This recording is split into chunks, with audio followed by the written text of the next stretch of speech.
Ok. Esse é o vídeo 7 desse canal e esse canal tem por objetivo deixar registrado aqui as minhas experiências, meus pensamentos acerca dos meus treinos e da minha evolução em relação a desenho, deixando quase como um diário pessoal meu, um diário de artista.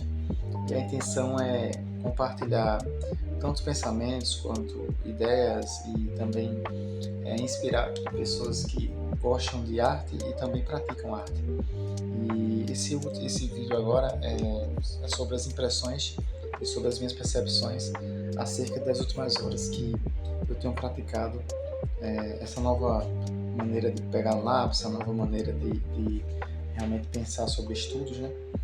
Enfim, eu fiquei um pouco inseguro no começo, né? As minhas realmente elas ficam um pouco mais, como é que eu diria, sem confiança, porque eu não sei em relação aos artistas, mas dentro de mim, em geral, acaba que tem meio que uma batalha interna mental enquanto eu estou desenhando, enquanto eu estou passando as primeiras linhas, principalmente, enquanto está talvez na primeira hora, algo assim. Tem a ver com o próprio receio de passar a linha, aquela falta de confiança, por mais que eu tenha aquecido anteriormente, eu falei sobre aquecimento em um dos vídeos anteriores, e mesmo que eu tenha aquecido, às vezes quando eu vou fazer, por exemplo, uma arma ou algo que realmente já faz um tempo que eu treinei, acaba que eu fico um pouco inseguro em relação a isso. Mas isso passa com o tempo, né? Mas essa como é que eu diria, esse duelo mental que entre o receio de passar a linha, ou o receio às vezes de errar, e, enfim, o perfeccionismo em si, até que chegue a parte de confiança, que eu vou traçando um traço com bastante confiança, e onde entra realmente a questão do fluxo em si, você está imerso em relação ao desenho, né? Então, isso são etapas, e acaba que eu fico meio que lutando, né? A cada parte me fica meio que lutando. Mas só o fato de eu estar já praticando, eu já venci uma das partes, que é a questão da procrastinação e preguiça, por exemplo, digamos assim, né? Porque nem sempre você vai acordar com vontade, nem sempre você vai acordar instigado para praticar aquilo, né? Você pode ser um nadador, você pode ser um atleta de ponta, ou então um músico realmente, ou então alguém que está estudando para uma prova realmente complicada. É, Você manter aquele ritmo, né? Aquela constância sua durante muito tempo, e nos dias que você não está tão bem, nos dias que você acaba que você não, como é que eu diria, não está com o psicológico alinhado para fazer aquilo ali, né? Então você tem que, uma lutazinha interna que você tem basicamente. E isso é o que diferencia realmente as pessoas que realmente querem vencer, as pessoas que realmente acabam vencendo, e as pessoas que desistem, que vão desanimando, né? Você tem que poupar, você tem que proteger de fato a sua visão e o seu objetivo de fato, o seu foco, né? Então, às vezes você não pode deixar de trabalhar no seu sonho, nem que seja um pouco um dia, né? Nem que seja realmente um pouquinho durante aquele dia, né? Eu sei que a vida é corrida, eu sei que muitas pessoas têm muitos problemas, e todo mundo tem problema na verdade, né? Todo mundo tem suas dificuldades, cada um no seu grau e cada um na sua proporção, mas a sua personalidade, essa luta interna, ela vai diferenciar muito, ela vai dizer muito sobre o quanto você vai longe, né? O quanto você vai conseguir realmente atingir objetivos importantes, né?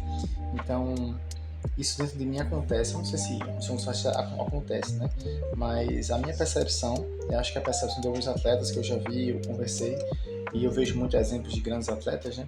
É que o treino realmente forte, o treino realmente difícil, quando você deixa tudo, o pessoal gosta muito desse exemplo, eu deixo tudo na academia, eu realmente vou lá e eu malho no meu máximo.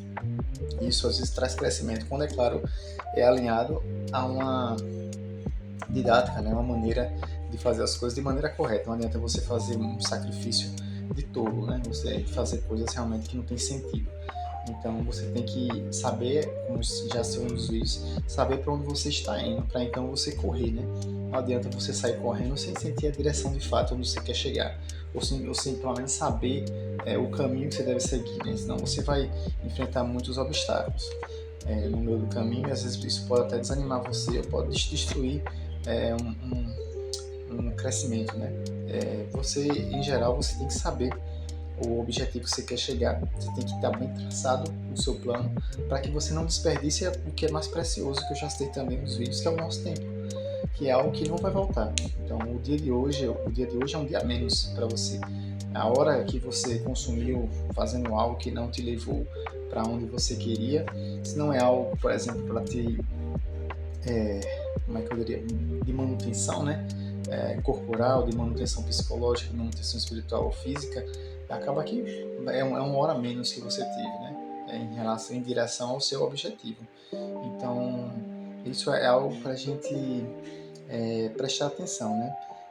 Nesse vídeo 2 que eu estou mostrando, se você está vendo aí, eu priorizei fazer um pouco de rostos, que eu gosto muito de fazer rostos, e com essa caneta realmente dá uma diferença bem legal.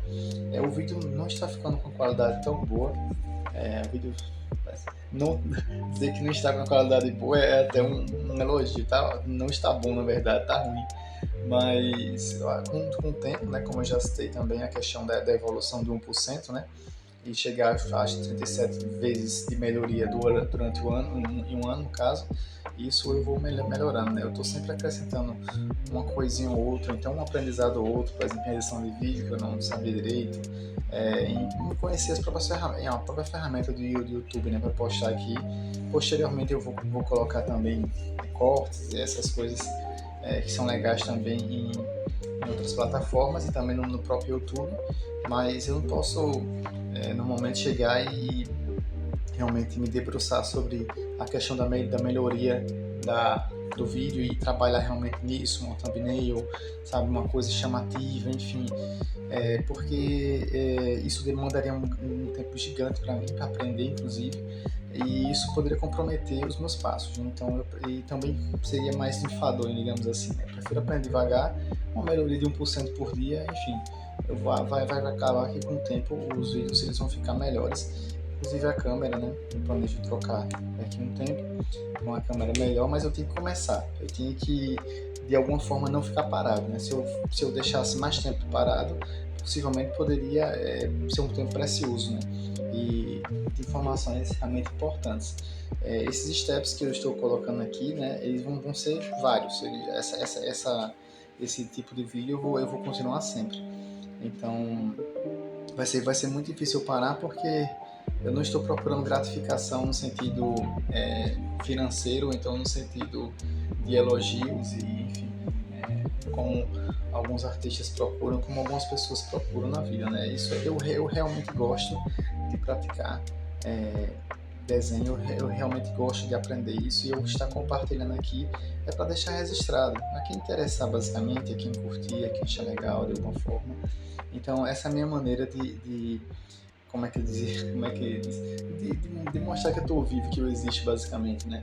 Então, é isso. E, enfim, esse estilo que é com essa caneta, eu achei bem mais tranquilo de fazer do que o anterior, né? Do que eu estava postando, que é um outline mais. Né? Nesse terceiro vídeo aí, vocês estão vendo eu fazer pé, basicamente, né? Várias posições de pés, e eu faço isso porque eu preciso ficar, isso precisa ficar fluido na minha mente, precisa ficar fácil. Quando você tem a imagem nítida na sua mente, não é que você sabe o que é por exemplo, uma bicicleta, é você saber de fato as peças de uma bicicleta, é você saber de fato o formato, em posições, em perspectiva, em visão lateral, em visão de frente, é você saber reproduzir mental isso. Aí quer dizer que aquela forma, né, aquele objeto, ele está de fato na sua mente em 3D. Então, a minha ideia, quando eu estou estudando o pé, por exemplo, é ficar fixo na minha mente, porque tem algumas coisas do próprio corpo humano, né, que são fixas na minha mente. Eu consigo, inclusive, modificar elas ao meu bel prazer, digamos assim, né, conforme eu vou desenhando, e eu consigo saber mais ou menos a partir de um ponto a posição que ela vai ficar, o tamanho que aquela parte do corpo vai ficar. Isso facilita na hora de você construir sem esboço, que é como eu estou fazendo, né? Esse desafio de desenhar sem esboço, quem desenha sabe que não é tão simples assim. A gente é ensinado desde o começo, quando a gente chega na escola ou na academia, a gente o professor vai e fala com a gente, você desenhava sem esboço, agora você vai desenhar com esboço. E ele então nos ensina as estruturas que eu acredito que existe uma total boa intenção em relação a isso para você entender e compreender o 3D, porque tudo são formas, né? Tudo é trigonometria basicamente. Então você vai ver que tem coisas que se encaixam com triângulo, tem coisas que se encaixam com quadrado, tem coisas que se encaixam com círculos e outras formas. Mas de maneira geral, você construindo a partir dessas formas fica tudo mais simples de você calcular. Então você vê em geral as figuras e você faz meio que uma dissecação mental em relação a essas formas. Só que chega um momento que você já não pensa mais tanto nisso, entende? E você desenhar sem esboço acaba que como é que eu diria, uma dificuldade a mais. Então você tem que pensar tudo isso sem passar linhas de construção, né? Então tem esses desafios extras. E eu gosto de praticar com a caneta Bic, de vez em quando voltar para ela, né, para ver como é que eu tô, para não perder a pegada em si, né, porque o peso dela é um pouco diferente da outra caneta. Enfim, eu acho que de maneira geral eu acabei passando tudo que eu penso aqui nesse vídeo e em breve eu volto com um novo vídeo e enfim, agradeço a todos que assistiram